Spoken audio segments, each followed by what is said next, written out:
చాలా గొప్పది. దీని మీద అందరూ అభిప్రాయాలు తీసుకోవాలి. నేను కూడా తమరికి విజ్ఞప్తి చేస్తున్నా, ప్రధాన ప్రతిపక్ష పార్టీకి ఈ అంశంలో మాట్లాడడానికి, వర్గీకరణపై వాళ్ళ అభిప్రాయం చెప్పడానికి వారికి అవకాశం ఇవ్వండి. అదేవిధంగా ప్రతిపక్ష నాయకుడికి చంద్రశేఖరరావు గారికి కూడా నేను విజ్ఞప్తి చేస్తున్నా, ఇంత కీలకమైన అంశం సభలో చర్చ జరుగుతున్నప్పుడు వారు స్వయంగా ఈ చర్చలో పాల్గొని వర్గీకరణను ఏ రకంగా ముందుకు తీసుకెళ్లాలి, ఇప్పటి వరకు అన్యాయానికి గురైన వర్గాలకు ఏ రకంగా న్యాయం చేయాలో వారి సభలోకి వచ్చి సూచన చేస్తే బాగుంటుంది. ఒకవేళ వారికి ఈ అంశం పట్ల పట్టి లేకపోతే వారి వారసులు ఎవరు మాట్లాడినా కూడా వర్గీకరణకు వారిని కూర్చోబెట్టి వారికి మైక్ ఇవ్వవలసిందిగా తమరికి విజ్ఞప్తి చేస్తున్నా. అధ్యక్ష,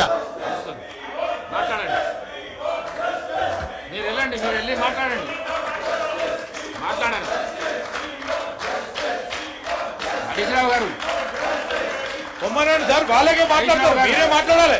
మాట్లాడడానికి అవకాశం ఇస్తున్నారు, మాట్లాడడానికి అవకాశం ఇస్తున్నారు.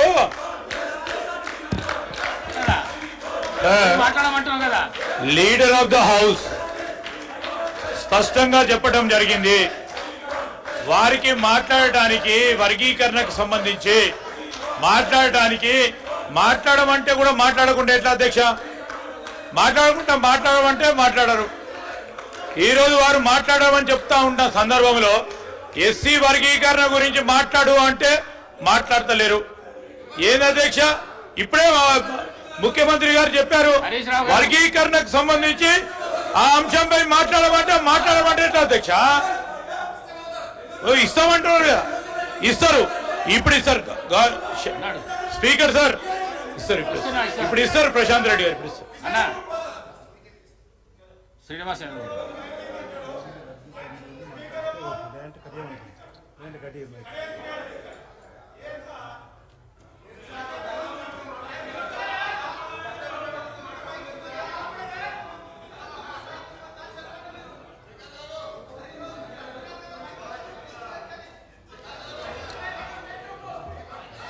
హరీష్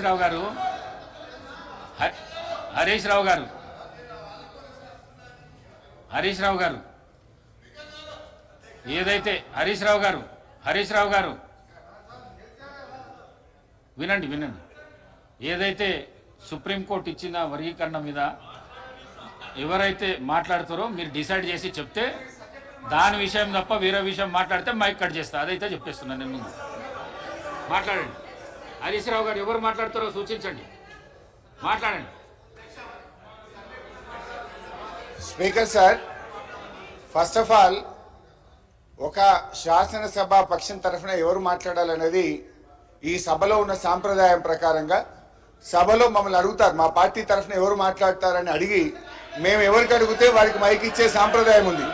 కానీ మీరు సభా సాంప్రదాయాలకు తిలోదక.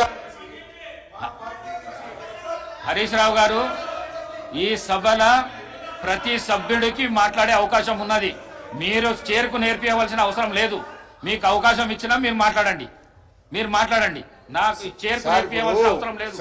ఈ శాసనసభలో ఏ సభ్యుడికైనా మాట్లాడే హక్కు ఉంది. మీరు సీనియర్ శాసనసభ్యులు నాకు నేర్పించవలసిన అవసరం లేదు, చేరుకు నేర్పించవలసిన అవసరం లేదు. మీరు మాట్లాడండి. There is a procedure in this house. There are some rules in this house. ఎప్పుడు అందరి సభ్యులకు మాట్లాడే హక్కు ఉన్నా ఏదైనా ఒక అంశం మీద ప్రధాన ప్రతిపక్షం నుంచి ఎవరు మాట్లాడతారని అడిగి ఆ ప్రధాన ప్రతిపక్షం నుంచి పేరు తీసుకొని మాట్లాడించే సాంప్రదాయం ఈ సభలో ఉంది. ఈ సభా సాంప్రదాయాన్ని తుంగలో దొక్కినందుకు ముందు నా నిరసన తెలియజేస్తూ నేను మాట్లాడుతున్నాను.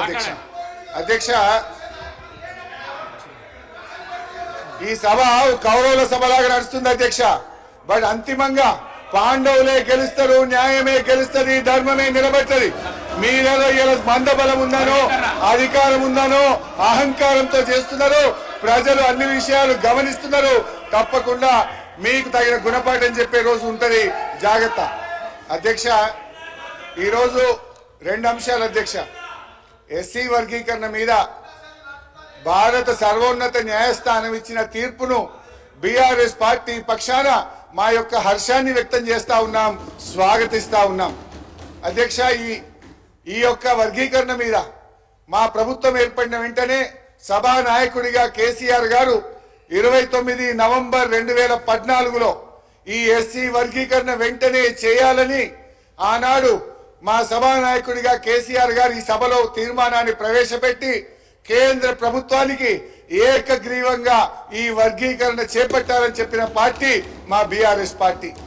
తీర్మానం చేయడమే కాదు అధ్యక్ష, ఎస్సీ వర్గీకరణను వెంటనే చేపట్టాలని ఆ తీర్మానం కాపీని స్వయంగా కేసీఆర్ గారే తీసుకొని ఆనాటి ఉప ముఖ్యమంత్రిగా ఉన్న నాయకులను దళిత నాయకులందరినీ వెంట పెట్టుకొని వెళ్లి ప్రధానమంత్రి గారిని స్వయంగా కలిసి దీని వర్గీకరణ యొక్క ఇంపార్టెన్స్ ను ఆ రోజు కేసీఆర్ గారు ప్రధాని గారికి వివరించడం జరిగింది.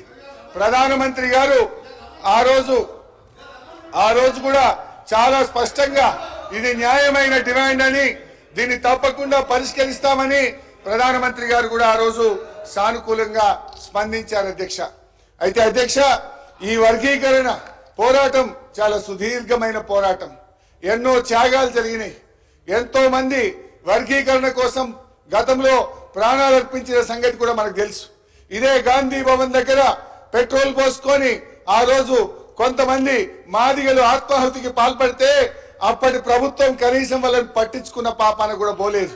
కానీ ఆ మాదిగలకు కేసీఆర్ గారు మా ప్రభుత్వం వచ్చిన వెంటనే వారందరికీ ఎక్స్గ్రేషియా ఇచ్చి ఆ కుటుంబాలను ఆదుకున్న పార్టీ బీఆర్ఎస్ పార్టీ, మా నాయకుడు కేసీఆర్ గారు అధ్యక్ష.